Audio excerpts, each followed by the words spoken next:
the Kremlin is stepping up attacks across Ukraine, seizing as much territory as possible ahead of a potential ceasefire in this brutal war.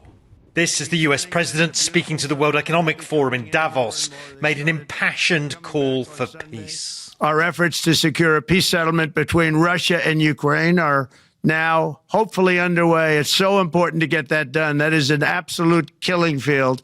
Millions of soldiers are being killed. Nobody's seen anything like it since World War II.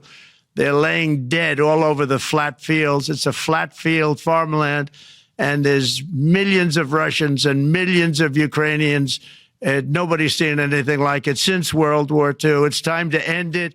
The remarks come amid expectations in Moscow of a Trump call with the Russian leader Vladimir Putin, and after Trump's scathing social media post telling Putin to reach a Ukraine deal or face more sanctions, a threat which left the Kremlin unfazed.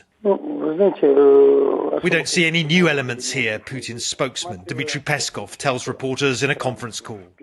In the first iteration of his presidency, Trump was the American president who most often resorted to sanctions. He likes these methods, Peskov adds.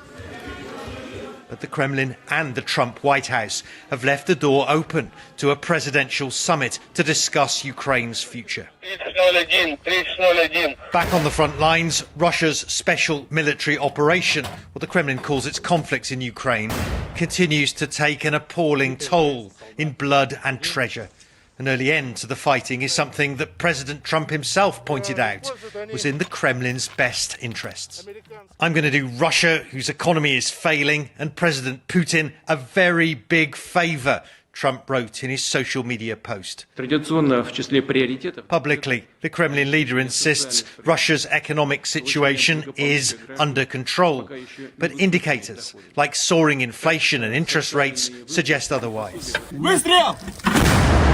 And if a Trump-brokered ceasefire also lets the Kremlin consolidate territorial gains, that may prove a very big favour indeed.